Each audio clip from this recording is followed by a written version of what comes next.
I wanted to start by telling you a story and then get into some of the analysis. In 1992, I was a reporter for a pretty right-wing newspaper called The Pioneer, and I was reporting on basically municipal matters. You know, when you start as a reporter, they send you to the town hall and things like that to follow stories about rats in the sewage system and, you know, very important issues for municipal governments. They always formed a section of the newspaper which was right next to the matrimonial section. So I used to hope that all these desperate parents trying to match their kids would glance over and read this earth-shattering story that I had written about some debate in the New Delhi Municipal Corporation. I also happen to have a family that's extremely political, either communists or fascists. So my granduncle was the mentor of the entire Delhi unit of the Bharatiya Janata Party, and he was a very senior member of the neo-fascist Rashtriya Swayamsevak Sangh. But he loved me a lot. He really loved me a lot. His birthday was in January. So in January 1993, in fact, during the riots in Silampur, which I had been covering, Nandini said, well, they were not riots, they were a pogrom. I don't have time to get into what happened in Silampur, but I had been covering that in the newspaper pretty regularly, and I'd come on Indian television because previously I used to work for New Delhi television, and so I had, come on television to talk about things. And obviously I was extremely impacted by the things I was seeing. People being killed in the streets was very much an impactful moment for me as a young person. So my granduncle invited me for his birthday, obviously in January. And as normal, he forced me to sit next to him. He was a frail old man, very courageous, even though he was basically a neo-fascist. During the emergency when his organization was banned, he used to fly the saffron pennant of the Rashtriya Swayamsevak Sangh from outside his window. And then his wife was going to jail when she was 100 years old.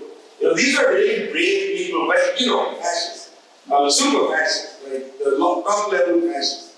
Anyway, he invited me for his birthday, as he often did, and made me sit next to him. And there was all these BJP luminaries there. L.K. Advani, who would later become the Prime Minister of India, Arun Jaitley, who I'm going to mention in a second, who would become the Home Minister.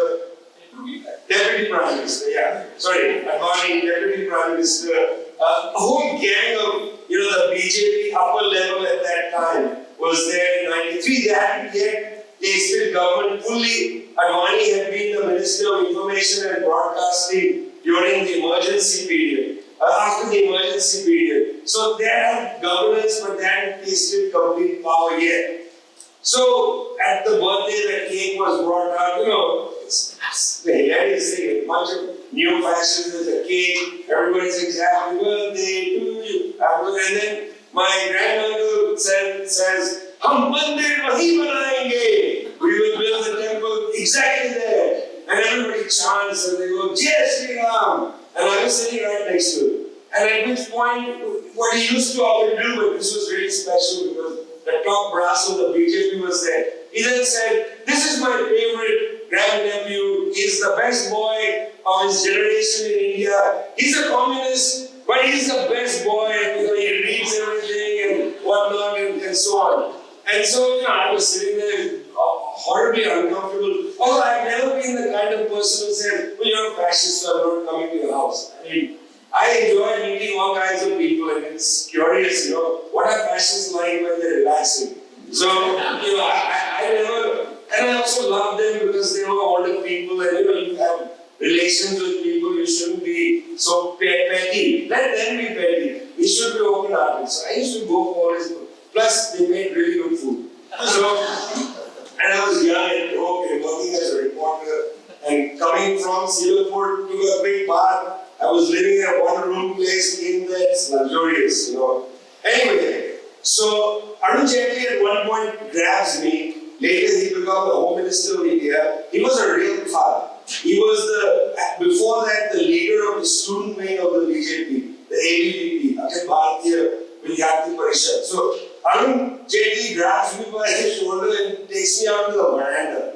Now, their apartment is a decent apartment, but the veranda had an extremely low wall and it looked out on Janpat. And they were on the 3rd or 4th floor. So you directly fall on top of a Tibetan shop, which lines Janpat on either side. It's a pretty risky thing. So Arun Jaitley was a big giant of a guy. I mean, I was extremely underfed and thin, and he was a big giant of a guy. He put himself between me and he was here, I was there, and there was the wall. So just one little push and I would have gone over.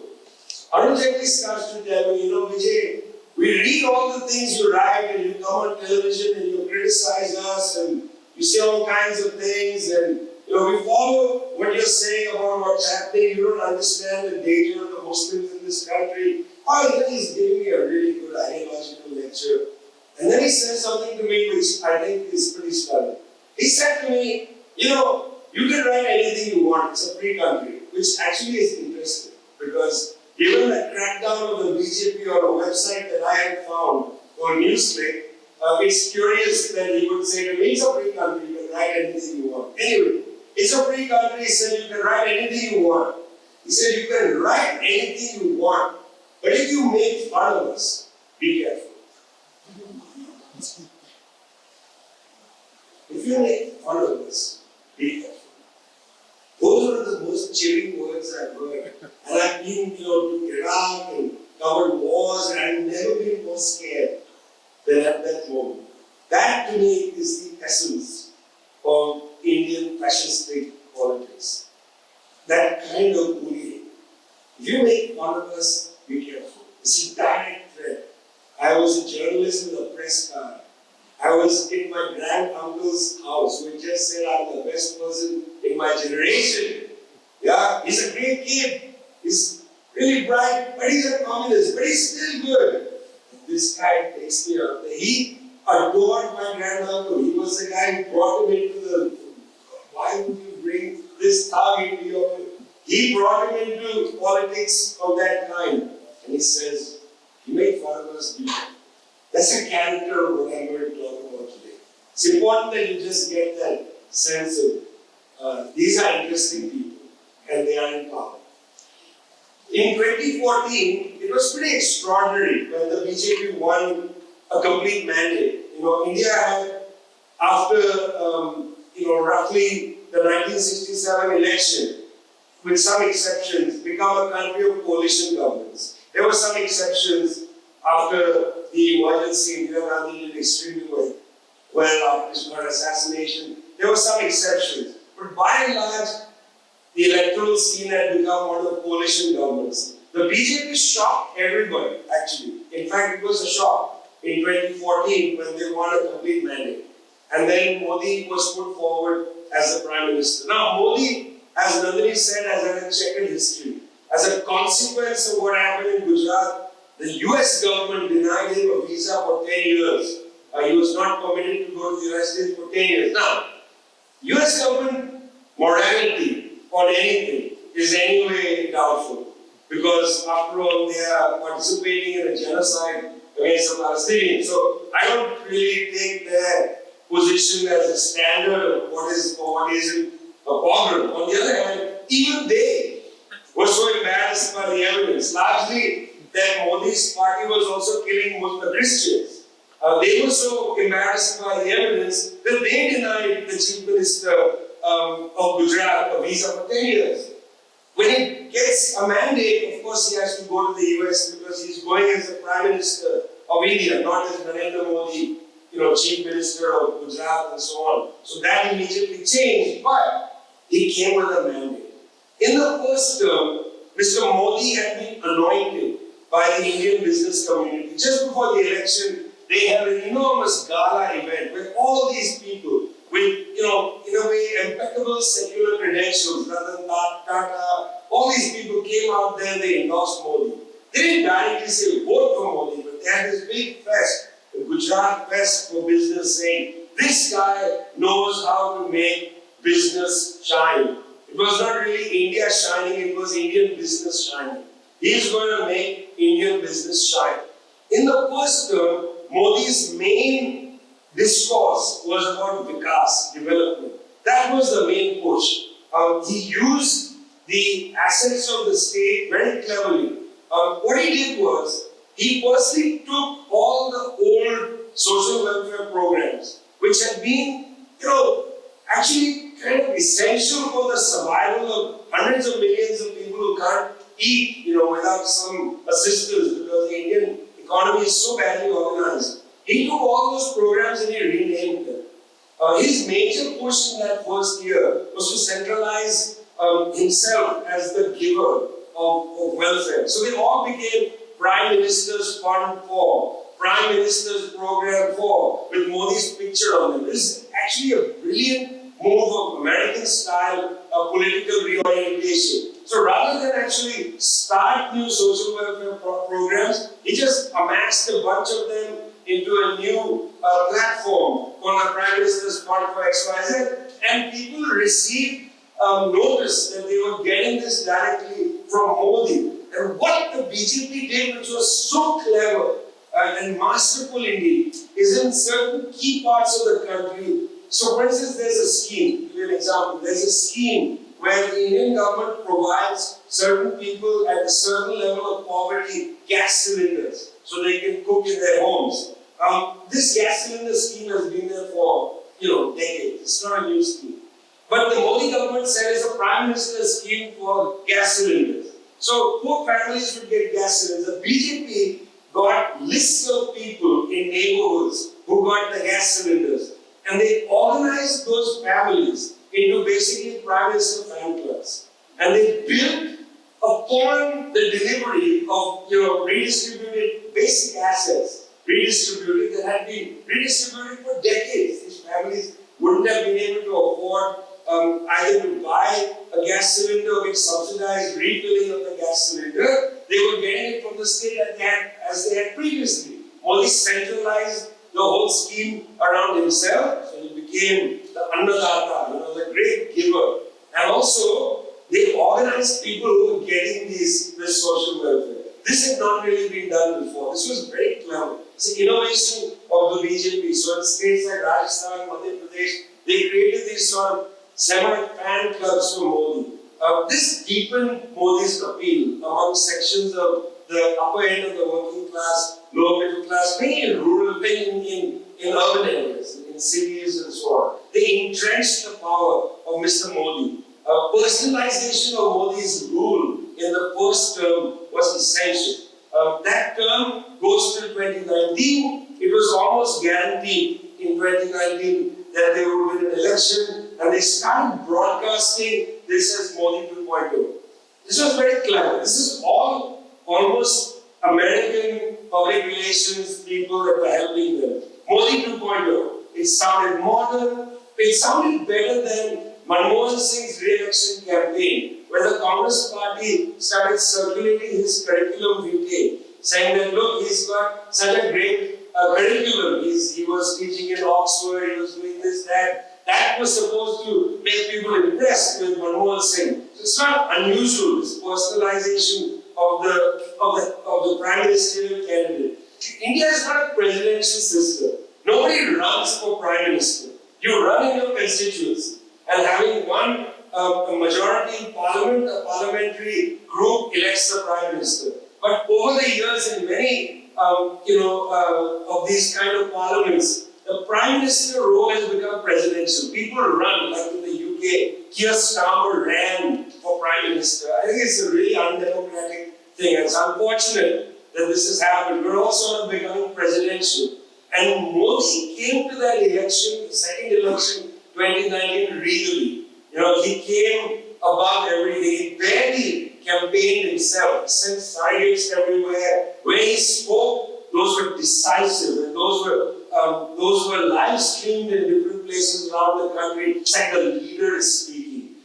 It's kind of interesting model of politics. He didn't just run in his constituency in Banaras or in Gujarat. He ran nationally, and they had him everywhere. Big billboards of Modi. The candidate and Modi. The candidate and Modi. Modi was everywhere. And they started saying this is Modi 2.0.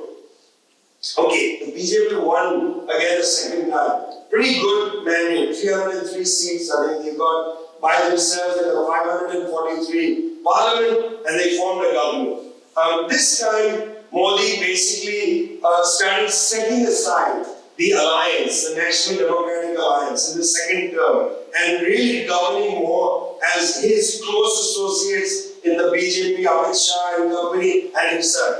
And they really drove hard the agenda of their cultural nationalism or their Hindutva agenda, whatever you want to call it. They pushed hard to have a bill go through, which was incredibly divisive and unnecessary, called the Citizenship Amendment Act, which said that only those who are not Muslims, who live in neighboring states in South Asia, can get refugee status in India. Only non-Muslims. Now, this is a curiosity, because I remember having a debate with somebody who was pretty high up in the BJP thinking world, who said, well, why would Muslims want to leave Pakistan? And I said, you people are so stupid. If you just look at the history of Pakistan, there are all kinds of problems. Ahmadis have problems in Pakistan. You're so stupid. You see all Muslims as the same. There are contradictions. The Shia sometimes get attacked in Pakistan. Why can't people come as refugees? You are so conscious of the greatness of India, and yet the whole Khalistani thing is growing in Canada, growing in Australia. I remember telling him all that. I was like, I want it.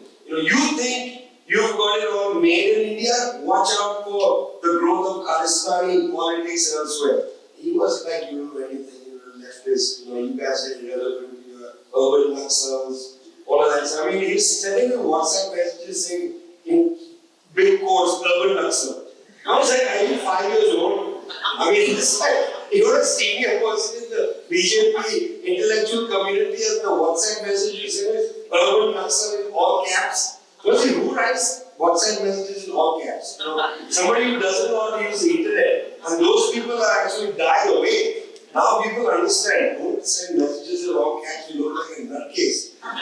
So anyway, at the time they really pushed hard on this agenda. In a sense, Hindutva was really shaping things for them. There was very, very dangerous activity going on in Uttar Pradesh, which is the largest state in India, where the Chief Minister, extraordinary Yogi Adityanath, it's unbelievable. This whole thing about, cows urine and, all this stuff is just like, I don't mind it. People want to drink cow urine, that's okay. I don't really mind it. You can drink whatever the hell you want, But to make for the Chief Minister of the state to pour milk into water when people have malnutrition and can't get access to milk. So he's doing these ceremonies, pouring gallons of milk into streams which look disgusting. So the milk is not drinkable. Just pouring it, he's doing some seva to, I don't know, the environment. I forgot what the reason was. But he's pouring milk, and then the next thing is he's drinking cow urine. I mean, come on, it's just a really cruel way to talk to a public which is struggling with unemployment, underemployment. But they are really smart at creating wedge politics. So, in Muzaffarnagar, there'll be a little riot, homeopathic riot, far from the big cities. Now they understand, don't do a riot in Delhi, don't do a riot in Bombay, don't do a riot in Calcutta. If you do a riot in the big cities, it inconveniences the middle class. And the middle class hates being inconvenienced. They don't like traffic jams, they don't like riots, they don't hear about bloodshed. Do the riot in Muzaffarnagar. Kill 50 people, 60 people in a rural area, the message will spread.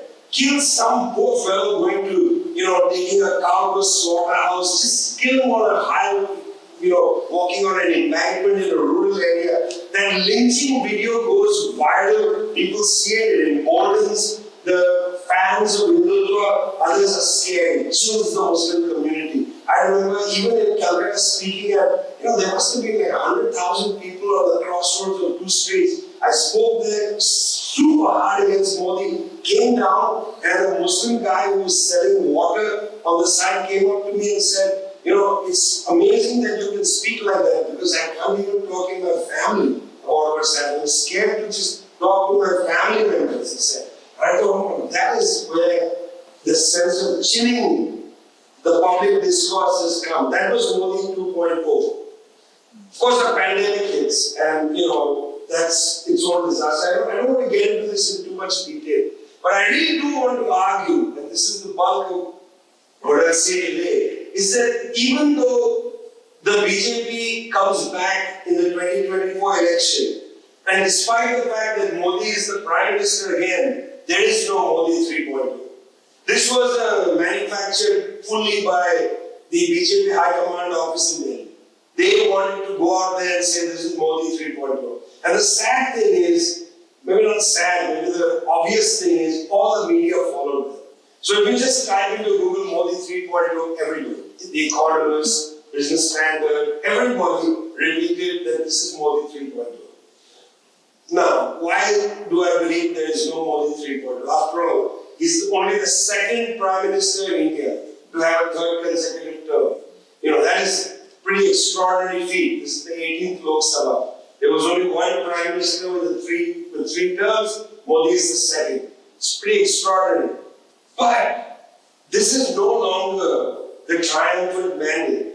We are back to coalition politics. Two major Indian political parties, the Janata Dal United, largely from Bihar, and the Telugu Desam Party, largely from Andhra Pradesh. These two parties have given Mr. Modi the ability to go over the line and form a majority government. Without them, he would have a minority just by himself. Very interesting that they decided to come in, and I'll come to that in a minute.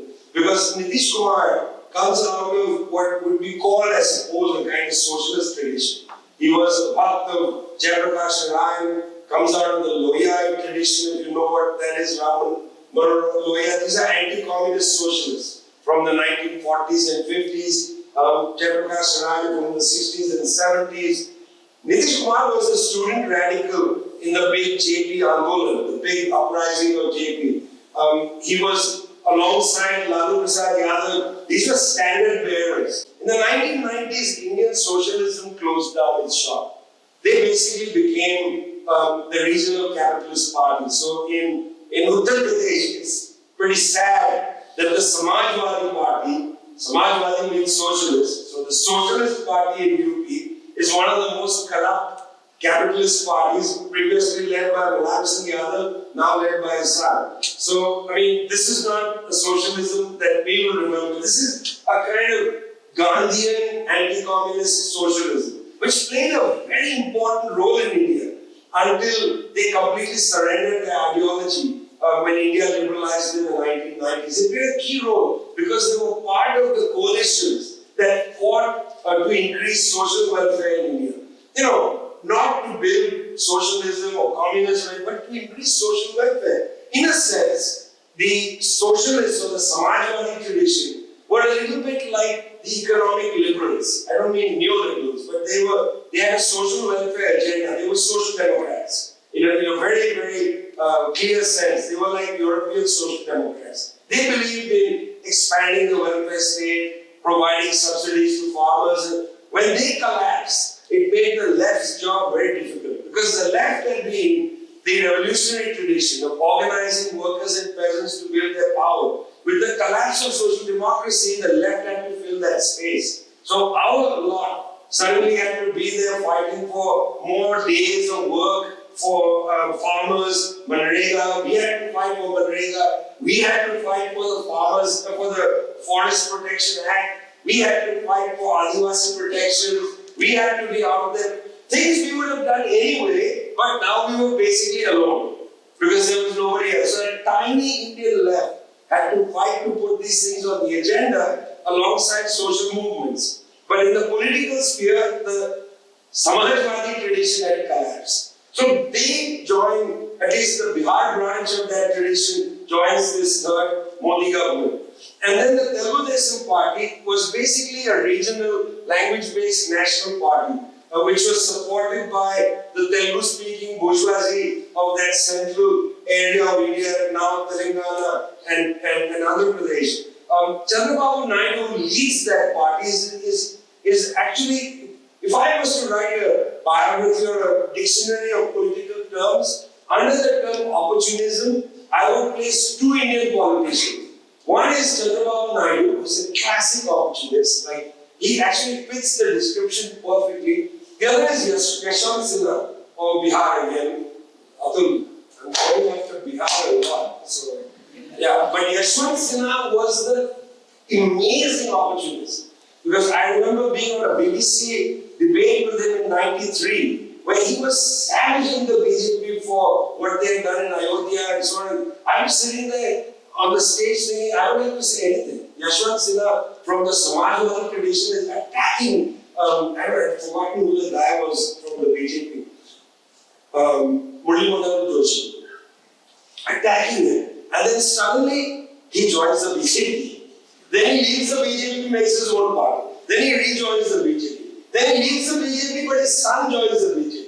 I mean, this is classic opportunism. So Modi has cobbled together an alliance with two formerly semi-socialistic formations that are now basically opportunistic parties. Nitish Kumar of Bihar is an extraordinary adept politician who's dying to be the Prime Minister of India. But it just never works out for him. So what was interesting was, in the first budget Modi provided, you got to see why they accepted the deal. Because an enormous disbursement of the budget went to Bihar and Andhra Pradesh, including building a new capital. I mean, it is pure budgetary bribery. That's how he made a coalition government. So the first thing, it's a coalition government. It's not a mandate alone. What Modi 3.0? It's Modi, TDP, JDU 1.0. In fact, it's not a Modi 3.0. You buy into the BJP's own public relations hype if you accept that characterization, which has been repeated by The Economist magazine quite a few times. Secondly, it's important to note that after the election, the RSS, in its own newspaper organizer, ran a really interesting article where they criticized the BJP and said that because you didn't consult us, this is, you can see it's publicly available article, because you didn't consult us, you didn't bring us into the pre-election conversation, we decided not to work for you. Now, when I read that article, and written by a senior member of this neo-fascistic group that sits on the edge of the BJP, they are basically a grassroots neo-fascist group. The BJP is an electoral formation. So RSS actually has a greater touch with the grassroots than the BJP. If you read between the lines of the RSS leader's article, he's not saying, why didn't you consult us? There's something else going on there. They knew that the BJP was going to do badly in the states where the RSS is strong. Madhya Pradesh, Rajasthan, Uttar Pradesh. That was their assessment. That the farmers' movement had an impact in certain parts of India. It had turned people away from the BJP. Plus, the BJP's drama had not addressed the two key questions of the class from which most of the RSS pracharaks come, the RSS volunteers come.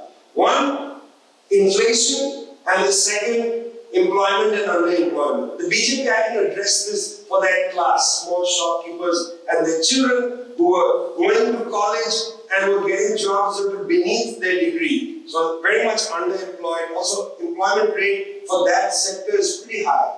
So BJP hadn't addressed one of their main, as it were, not their base, but their main people who go out there and do election work for them, go door to door and so on. So this guy, the way he wrote in that article, he basically said the RSS sat it out because they realized that their base, the RSS base, not the BJP base, the pracharaks were very unhappy with the BJP. So they didn't want to come in and say, we are all out for the BJP. They sat it out. That's really interesting and important. It shows you the enduring character of class politics in a place like India. That you can't just have a televised kind of politics on social media and so on. There are certain class realities that continue to interrupt, this liberal democratic dream that it's all about a big leader and so on. The contradictions of class keep coming back. And so with some of my friends who are in the BJP, I like to tell them, whatever you say, Marxism is still alive and well.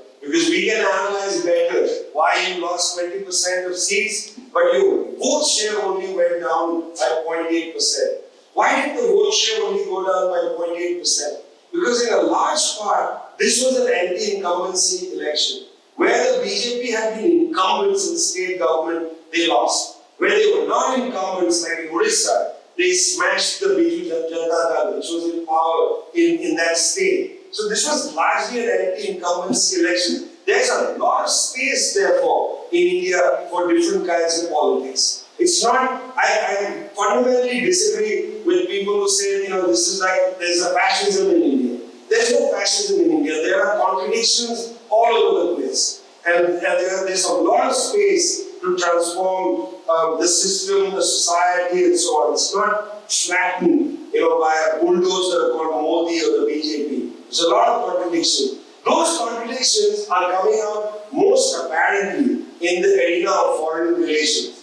When the Russians invaded Ukraine, the Indian government refused to condemn it. Why? Because Modi, not necessarily driven ideologically, but pragmatically, couldn't afford not to import cheaper Russian oil, couldn't afford to import cheaper Russian oil, because if we had not got that cheaper Russian oil, if we had to get oil from, let's say, Saudi Arabia, the prices would go even higher. In order to maintain food price inflation at a reasonable level, the Indian government just has to import discounted Russian oil. But that doesn't mean that Jaishankar needed to be so aggressive when he went to the United States. It shows the contradiction.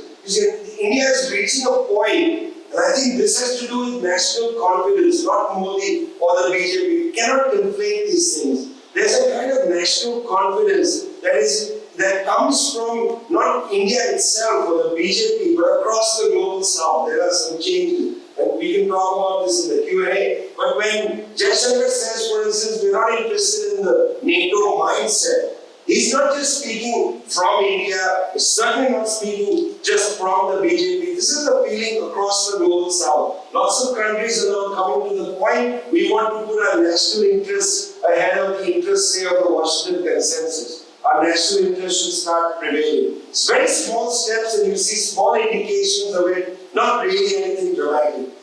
Very quickly, this government that's there now is going to face a lot of challenges. On Unity Day, National Unity Day, what is that? When did they start this National Unity Day? I don't understand why this government has decided to make a national. It sounds ridiculous. But on National Unity Day, which you only make a National Unity Day if you're feeling uneasy about national unity.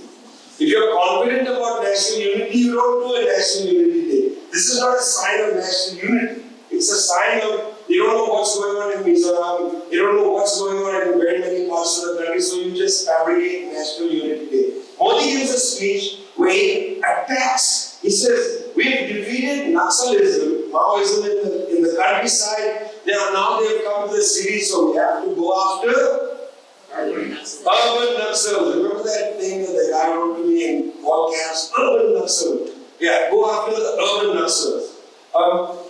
Why they're saying that is that popular movements in India continue to germinate and grow. The farmers' movement was the most public of the lot, but there are many movements that are afoot.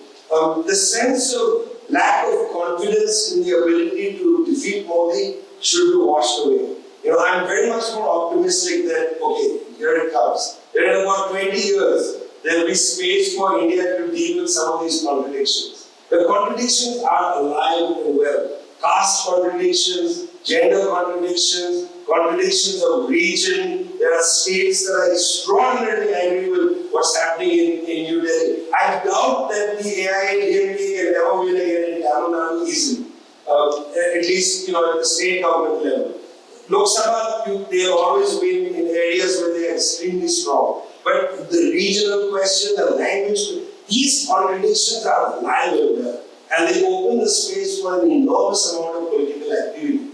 And of course, that's where the tiny, minuscule, almost destroyed left comes in. And I hope nobody asks me a question about the left.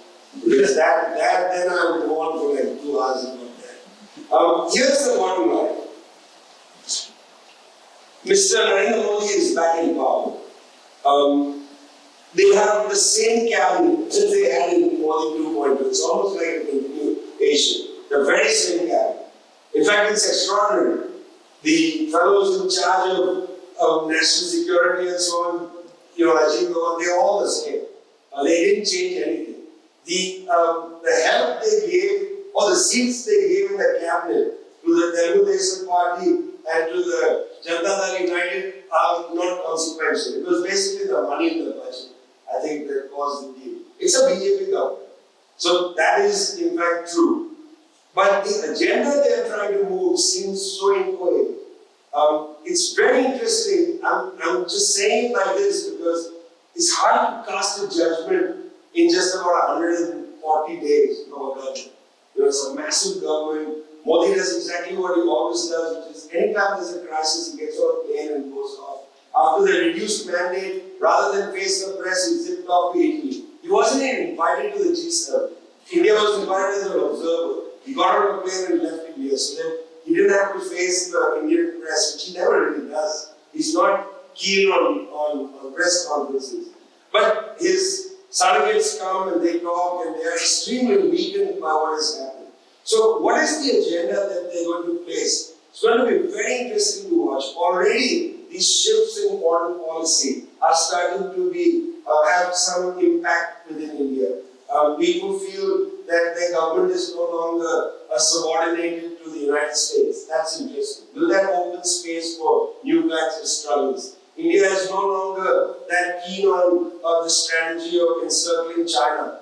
In fact, India's lack of keenness was so much that the United States has basically sidelined the Quad, which was India, Australia, Japan, and the United States, and they started the Squad, which was Australia, Japan, United States, and Philippines. Because the Philippines, they feel under Marcos is much more of a reliable anti-China ally. India is sort of dithering.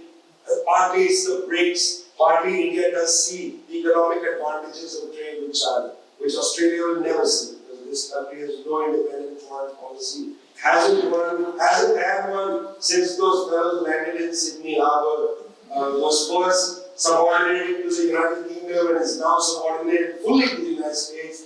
You're building runways for US bombers with nuclear weapons and other gifts you're giving the Yankee because you are subordinated to them since the Treaty of San Francisco. Congratulations. But India is in a different place now. Pragmatic things are interrupting the ideology of the BJP. But the BJP ideology won't go anywhere on its own. It will have to be struggled out of the majority mindset. It will have to be struggled out. And that struggle is ongoing. There has not been a categorical defeat for India within us. The regional, you said something interesting, which is one, regional parties, then regional parties of the South. So let's start with the regional parties of the South. India is a pretty extraordinary place for how it's organized. The initial debates after independence, or rather the debates that started in the early 1940s when independence was on the horizon, they began to consider how do you organize this country? Should it be by administrative blocks? The British organized it effectively by when they conquered kingdoms. Like when they took Awadh, they called that the United Provinces. When they took Sindh, they called it Sindh. And then it became Punjab, the whole Punjab. And that's a funny joke because, the British came to colonize. Firstly, after Australia, I go to London and I am heart sick about what's happening to the UK. Trains are not running properly, home countries, everything is deteriorating. It makes me extremely sad to see that. Because if England is not looking good, it makes me think, how did they defeat us? Like, shouldn't they be a great country to have come and defeated us? But certainly those fellows knew their classics. So the guy who came and took Sindh, he sent a one-word telegram to London. The telegram said, Pekavi. We all learned this in school. Pekavi, which apparently is Latin for I have sinned. Bad Bengali joke put by an Englishman named Napier, not Napier. So India that they inherited was largely based on the organizational principle of conquest. There were lots of sovereign states, Hyderabad, and so on, Travancore, lots of sovereign states. But there was also like the Madras presidency. It was based on the timetable of conquest, in a sense. But how does an authentic national project organize effectively a multinational country?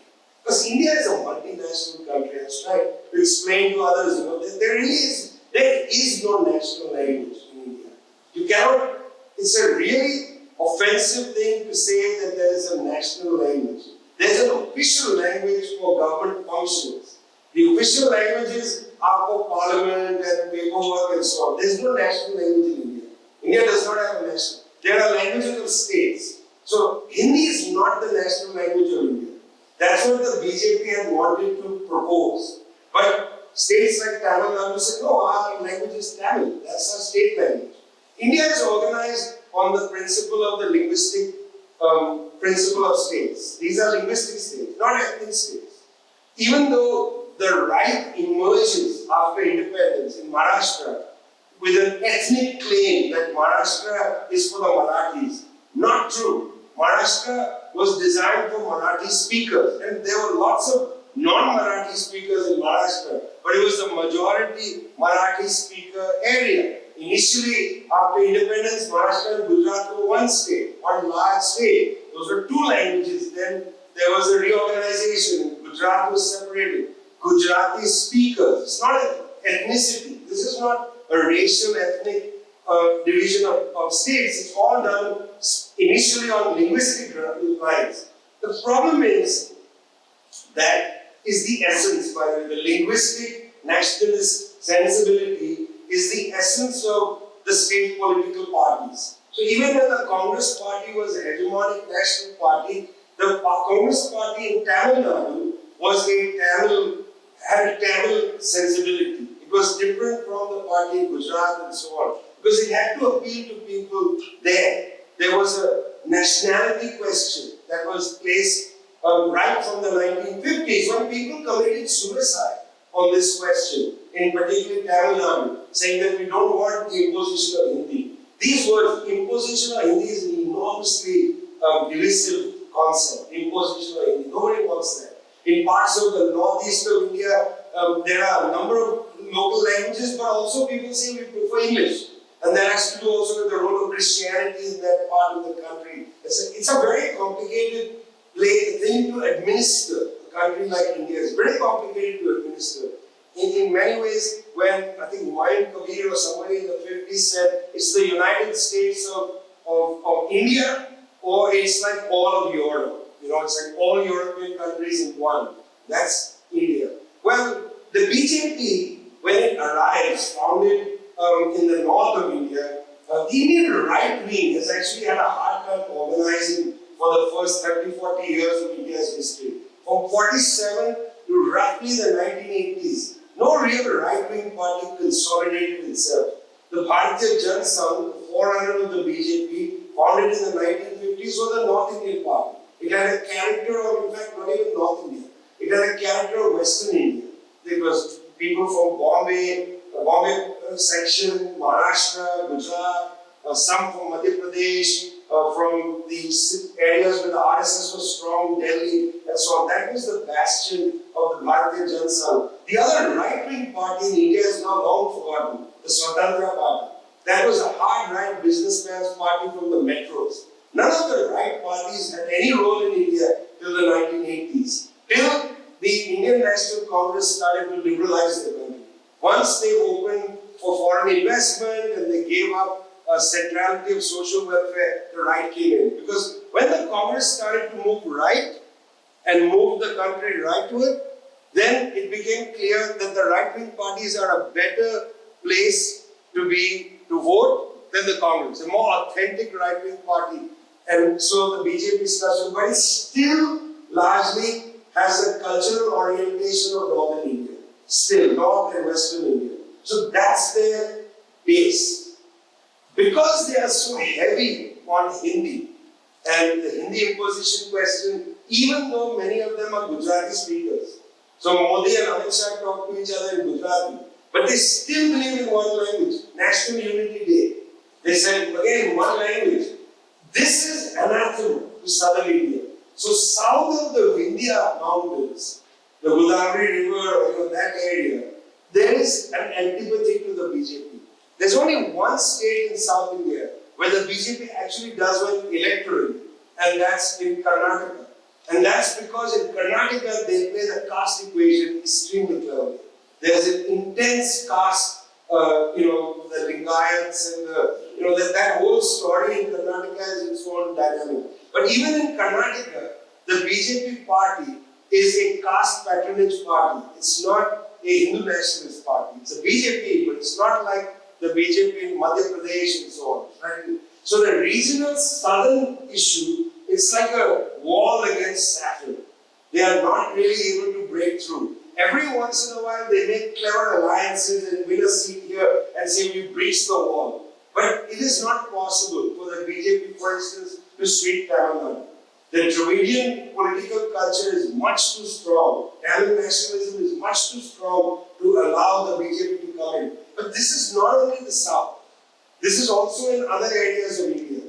That without making very clever tactical alliances, the BJP would not have prevailed. In Assam, it's a great example. There is no need, there is no rational explanation for the BJP to root itself in Assam. But 40 years ago, when I was doing these reports, the BJP started to say that all the people who lived in the slums in Delhi were infiltrator Bangladeshis, Muslims who came through the northeast and then found, and so there were several attacks at these slum dwellings where people lived. And in fact, the hilarious thing was not hilarious. The strange thing was many of them were not from Bangladesh.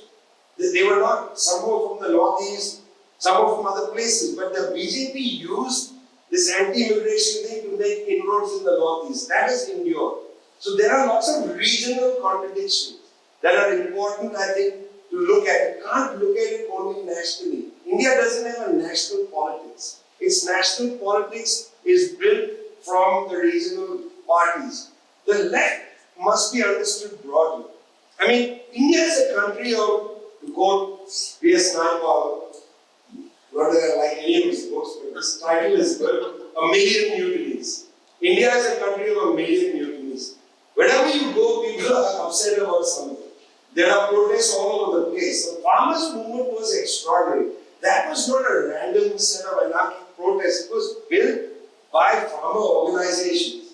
The left farmer organizations, certainly All India Kisan Sabha, but also community organizations, Gurudwara associations, all kinds of groups participated in building that. It was one of the most important mass movements in the last 10 years in the whole world. Every year in India, there is a strike, a general strike. 250 to 300 million workers go on strike one day. Every year. That continues. The whole thing of precarious work remains a live issue. There's so much distress and anger that emerges sometimes in these, anti one community or the other rival. And that anger that comes out in very ugly ways is part of an anger at the society that's provided for people. It's not some anger that is primordial. It's anger at the society that's there. It's toxicity that is built into the Indian structure. I mean, we have a pretty ugly culture. Caste, patriarchy, these things are ugly. I always disagreed with my teachers who used to say colonialism, provided constructed this. We had an ugly culture for a long time ago. Our caste system was not made by the British in London. They had to be used. Right? That's some ghastly thing that still sits there. The nature of Indian patriarchy wasn't created by Victoria. It was inherited from caste structures and all kinds of wretched hierarchies. So, there are millions of mutinies. The left parties are struggling to find a way to both do the work of social democratic parties, remember that space of trying to fight for relief for farmers and so on, and to build the independent strength of the working class and to fight each other. These three aspects are extraordinarily draining. The people who join the left, we have been in the left, I've been in the left movement for almost 35 years. Our movement draws in people who put everything into the movement. They sacrifice everything. It frustrates me always when people dismiss the left. You don't recognize what the left is comprised of. It's not made of a pamphlet or a political leader. It's, in our organization there's 1.2 million people, 1.2 million Indians, most of them workers and peasants, who sacrifice the minimal leisure time they have to try to make India decent. And at least one should give them some solidarity without smashing them. When I read things online, the CPIM is this, the CPI is that.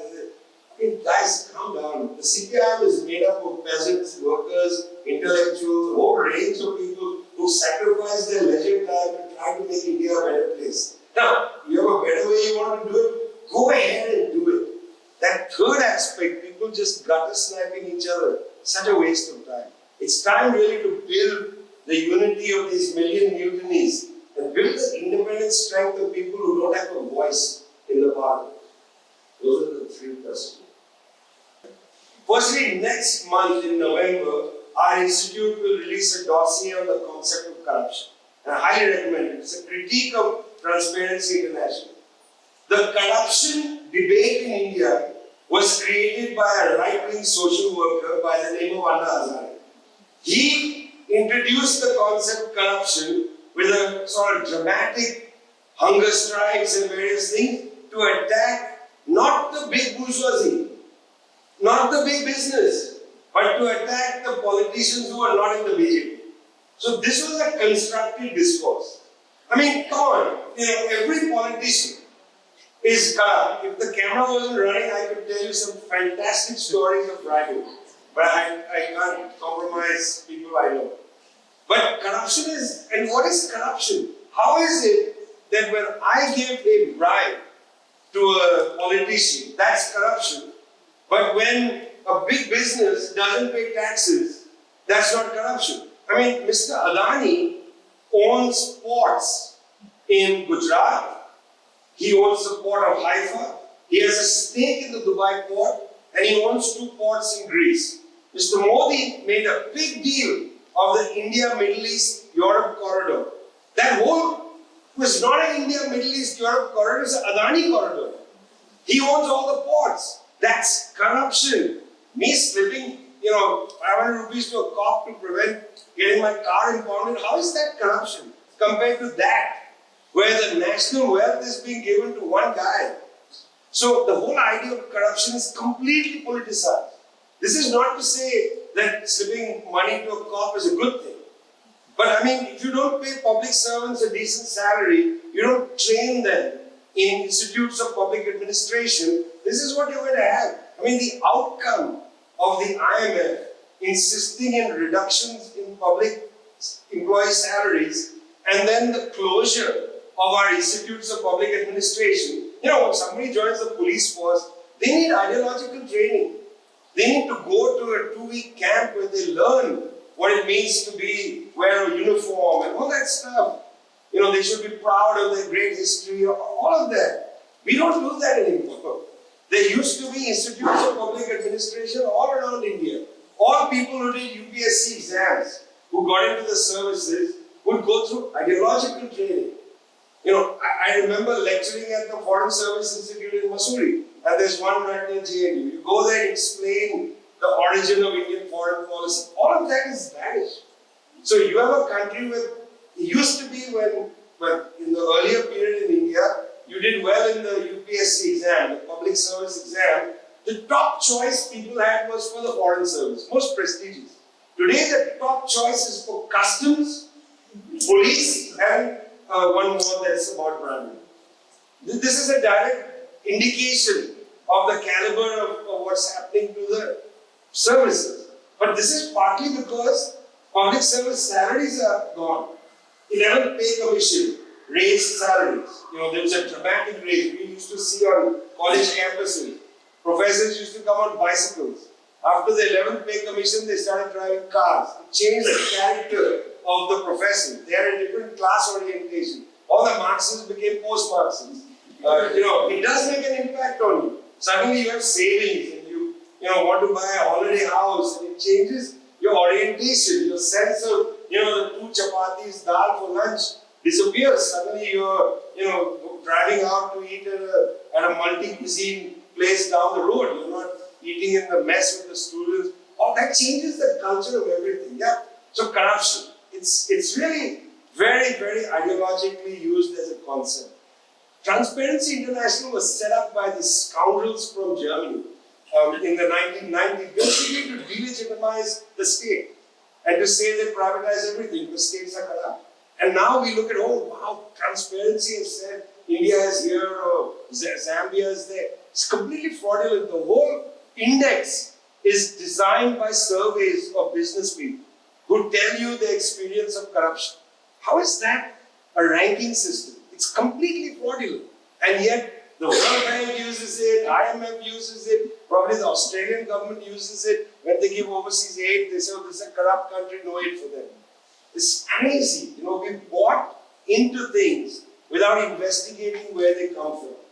And so here we can go to the Shiv Sena, which is in fact the first authentic Indian Hindu nationalist right-wing party that actually took power, because they emerged in Maharashtra as a Marathi fascist organization led by a tremendous speaker, Bharatiya. He was such a good speaker that he decided to change his name to Thackeray after William Makepeace Thackeray. You know, he thought he was a great writer, so he put that as his name. Thackeray was an incredible speaker. I've heard him speak a couple of times. Now he's dead. He was fascinating. He would just rile up the crowd, and he always attacked Tamils. He hated Tamils for some reason, the Tamilian language. He was like, cannot hear Tamil on the street, blah, blah, blah. They emerged as an anti-immigrant party. That was their essence, and a regional Marathi nationalist party.